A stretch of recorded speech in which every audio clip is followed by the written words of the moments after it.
going. Alright, so we're going to talk about some of the gear we use at Pure Adrenalin, just to give you a feel of what goes on behind the scenes. You know, kayak fishing and all, fun and play sometimes when you do it every day. So first of all, we're going to start, you can see here, some of our gear. We got the boats we use are Diablo Paddle Sport. The audio, since it's a 12-foot, they're 12-foot model, and they're from Austin, Texas. We have them shipped here. To my knowledge, Jonathan, they're the only ones on the island, right? Yes. And we have, as far as we know, they're the only ones. Yeah. And so I know the owner of the company knows that nobody else has them here, but because we want quality, you know, don't compromise on our boats. One advantage is they come with a Larry chair system like this. Allows you to sit up off the deck. Gives you, when you're sitting, it gives you a little bit better perspective, and you can paddle with a traditional kayak paddle. We like using the fiberglass shaft and the bended branches, a lot lighter than aluminum. You know, we swing a paddle a lot, so we want something light that's not going to wear us out. The beauty of these kayaks, contrary to what a certain bearded former wrestling TV host has put on the internet, you can stand in these boats. They're quite stable. Actually, if you see here, we also use them with stand-up paddleboard paddles.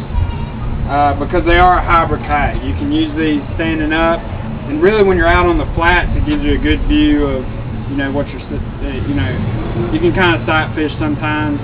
And just rolling tarpon, you know, when tarpon roll, they can be hard to see if there's a lot of turbulence on the water. So when you get up, you can see that a little more clearly. Different point of view.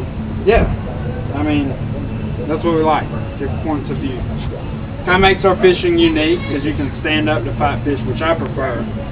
A lot more leverage, get your whole body into it. Yeah, real stable. Yeah. And you don't feel like you're going to fall at all. Get your whole body into it. Anyway, if you come back here, we can talk about this back area. Back here. We can use this back area. This is going to be our bait tank 2.0. Kayak fishing, all about innovation. It's a relatively new sport, so a lot of things are still in the works. And I think what makes a good kayak fisherman is your ability to make and tinker and problem solve. As you can see, this is a pet food container from a pet store.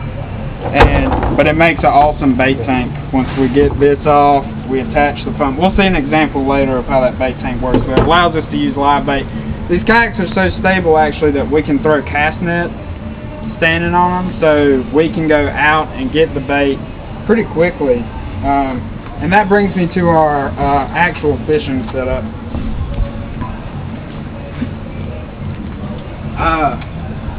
We use a couple well, I don't know, I like this rod, but essentially it's a 7.5 or 7-foot high modulus graphite rod, medium heavy for the bigger boys. This rod is medium heavy. You want a good long handle, just provides more leverage when you're fighting the fish. But we use a 5,000 size reel. This is a Penn Spinfisher SSG 550. We need it for the drag capacity and the line capacity mainly, because unlike power boats, if a fish gets a long, powerful run on us, we can't chase it. We can't turn a motor on and chase it like boats can do. Oh, that's real sexy.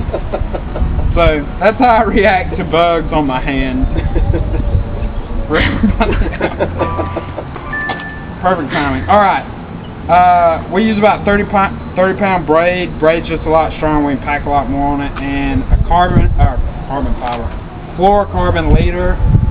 mainly for the abrasion resistance. It does have a refractive index close to water, so it is invisible in water, but it's mainly for that abrasion resistance. Tarpon have very rough mouths that can just wear through line real quickly, so you have to have that. And about a 4 or 5/0 circle hook with some live bait does the trick. I mean, it's a killer. It's a proven. I mean, you go mainly anywhere to fish for tarpon, and you're going to find a very similar setup because it works. Not because people are unoriginal or just doing whatever, but it works. So that's what we use. So yeah, let's get it. Let's go back to our workshop back here, and where we hang out, drink beer, and work on stuff. In case you guys are wondering, we do use puppies and kittens for bait. Yeah. Well, Colts don't fit, but we would use them also. A lot of bees out here. I did want to stop and show you. This guy is our one of 2. The other one got lost. That's a long story. Yeah. This is our first kayak that we use, and I just want to show you this because it shows you don't have to have a lot or anything fancy to go kayak fishing. This thing is a 2-man kayak. It has a, well, 3, yeah. It's got this thing. It's not even made for kayak fishing. It was just like a used kayak that one of the kayak charters, like the bioluminescent bay thing, did here. We picked them up for $100 used, and that got us on the water and started this whole journey. But it doesn't even have plugs in it. All the rivets are broken. You can see our repairs. Yeah, these expert repairs. There's a crack under there. But this thing has been through hell and back. It's been in like 12-foot rollers. It's been spearfishing. It's been hooked some big tarpon in this thing, and 15-hour days in this thing. Both of us, no seat, butt numb. That sounds weird. From sitting in the kayak for 15 hours. So let's go.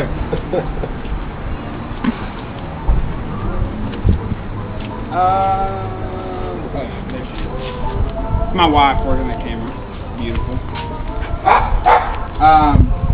This is just our workshop where we tinker with things like bait tanks. This is bait tank 1.0. You see, we got it's recirculating pump. We got our battery in our dry box, a switch so we can switch it on and off. We had another system with just an aerator. Yeah, there we go. Just a Frayville bait bucket with an aerator on it. That could keep about like 10 fish alive, well, like really kicking and happy. This put us up to like 20, 25 fish we can keep alive and happy in here. And the cool thing about it, it's so portable. We can actually catch fish in one place, or catch bait in one place, load them back up on the trailer, and go fishing in another place, and they'll stay happy in there. And so the pet food ball that you saw, have a seat, John. The pet food ball that you saw earlier, that was that's going to be our new, or Jonathan's new bait tank. It'll work. It'll work the same. It'll cosmetically, it'll look a little better, but it's the same concept. You just got to get air to the fish. And speaking of air to the fish, that's why tarpon are kind of unique in our backwater, is because they actually have a swim bladder that they can take in air and use, so they can live in really low oxygenated whatever water with not much oxygen. So really hot water, which we have a lot of hot, low oxygen water. 80 degree plus. Yeah, I mean that's why they thrive here. That's why we have big tarpon. So I think me and Jonathan were talking earlier about why we like to fish for tarpon specifically and not other things. We target tarpon a lot, and it's not just because they're abundant here. It's really because they're awesome. They're awesome fish. The throw to catch is really exciting when you hear the line just peel off. It's an amazing experience. mean, we use light tackle because, I mean, you really can't winch these guys in. I mean, even if you had a really powerful thing, if you got a green fish, a fish that hasn't been fought, so that's tired, you tried to land it, it would break your nose, man. They're so powerful. I mean, even when they are like ready to come in, they're still kicking and splashing.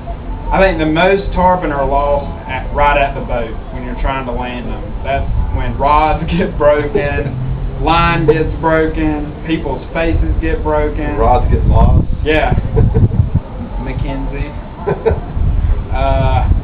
Somebody wouldn't stand up in the kayak, resulting in a lost rod. Another long story.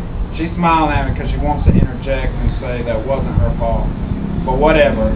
She did land a nice tarpon, 36-inch tarpon, and she doesn't fish hardly ever. So it was really nice size fish. You did a good job putting her on the fish. Pro guy. All she did was reel. It was all him. All me. Pro tip. Listen to your guide. You'll catch a fish. That's a tip from the pros. If a pro could have a guide during a tournament, he would. Boom. Because the guide knows everything. That's why we're called guides. That's what we do. And some people, like bearded former pro wrestlers, because they need guides. Because they haven't put the time in. I mean, plain and simple, John. He's not wrestling in the water, he's catching fish. No body slams here. That's harping a body slam. Wait till I'm ready to see his face when one almost comes in the boat with him, jumps 5 feet from the boat, and it looks like it's going to land in the boat with you. That's a scary situation because things get real fast. I think I want to see Showtime scream like a little girl. I think it's going to happen. But you know, anything else? What were we talking about earlier? Just a lot of stuff. We like beer. We do like beer. Victorious beer. I think that was mentioned. Victorious beer always tastes better. Beer after tarpon. BAT. Fat. Even beer after striking out tastes good too. It's true. Heal your wounds. You gotta lick them. Lick your wounds. I want to take a shower before you lick anything. You know. Pretty nasty out of here. Yeah. That's the thing. Also, pro tips for catching tarpon. Don't set the hook. Circle hook. Yeah, circle hooks. Don't set the hook. Never Just set. point and reel. The fish, it'll set the hook on its own as it's running away from you. Yeah. Because they're dumb. I mean, people want to act like fish are majestic, smart creatures. They're not. You put a piece of bait in front of a tarpon, he's going to eat it, and the hook's going to get stuck in his mouth, and he's going to freak out and jump out of the water and do all the stuff we like them to do. But they're not incredibly intelligent. The other thing, don't reel while drag's being peeled off. It will twist your line into an unrecognizable mess. I mean, you might land that fish, but you won't cast that line out. It'll twist all up on you. And let the rod do the work. Mm-hmm. That's a really important thing. We get a lot of people who want to winch it in with the reel. And although, like I said before, there might be a reel out there that could winch one in, but we don't have those reels. We choose not to have those reels. It would take the fun out of it, out of the fight. Exactly. But the rods do the work. That's one thing. And overall, tarpon fishing is not getting the tarpon to bite. That's not I think that's the trick in like grouper, snapper, reef fishing. You got to be in the right spot to get a bite. But once you get a bite, you just reel the fish in. Mm-hmm. Tarpon fishing, totally the opposite. The bite's not terribly difficult to get. It's what you do after that silver freight train hits your bait and all hell breaks loose. I think that's because the tarpon, you don't reel the tarpon in, you reel yourself to the tarpon. Yeah. It's like having a Brahma bull on the end of a freaking line. He's he can go for days. So the fight, and big enough tarpon, I mean, this isn't like a 2-minute endeavor. It can take hours to get a big tarpon. Upwards of 3 hours if it's has a great will to live. And you think you're reeling him in, and he's there, boom. He takes off on he gets that gulp of air, and it's like he's gone. A 5-hour energy shot. I mean, he's just like, boom, he's gone. But, I mean, tarpon fishing is just fun. We really enjoy doing it. We were talking about, we don't do this because it makes us rich, obviously. My shed is the super palace here. We don't do it because it makes us rich. We do it because it's fun, and we like to see people who've never fished like get on one of these big tarpon, or people who think they know about fishing get on one of these big tarpon, and it'll take them for a ride, and we do it because we really enjoy the sport. And just being out in nature, it's beautiful out here. Right. I was saying the other night, if you want to find animal behavioral specialists, you find fishermen. I mean, they know, because we spend all day when we're not fishing trying to get into the head of a tarpon. What's it doing? Probably just swimming around, but just laughing at us. It's hungry. Yeah, I mean, most of the time just laughing at boats. If they could eat people, I would be scared of tarpon. If tarpon had teeth, I wouldn't try to fish for them. I mean, think if they had teeth like that. No way. Even without teeth, they're dangerous. Or the possibility of being dangerous. They're not aggressive. I've been diving with them before, and they'll come right up to you, like within 5 feet. It's an experience. Right. And really, like, Puerto Rico's misleading. You know, you do have city around the lagoons, but you're out there early in the morning, you see manatees, you see tarpon rolling, all kind of activities. Spotted eagle rays. You see them jumping out of the water also. I mean, just really a good time, and we get to do it quiet, no motor noise. When you're in a kayak, you're just kind of sneaking up on everything, and you get real close. We actually had some manatees a couple of weekends ago swim under our boats. We weren't bothering them; they just kind of appeared, and we're like, we didn't know they were there. We're like, there's manatees under our boat. So it bumped one of our friends. It scared him. Yeah, it scared the crap out of him. But that was hilarious. Yeah. Mr. No Smile. Dan Brown. Yeah, talking to you, Dan. Try to smile in some pictures next time. You know, don't be all excited and then just frown once the camera goes in there. God. But he's a nice guy though. Yeah, for sure. But that's us. That's what we do. That's some of the equipment we use. If you're looking for any other tips on tarpon fishing, drop us a line at our Facebook page, Pure Adrenalin Kayak Fishing. You can find us on the web, pureadrenalinkayakfishing.com. Check us out. Book us. You know, we'll take you fishing. We'll put you on a tarpon. All right. Take it easy. Cheers.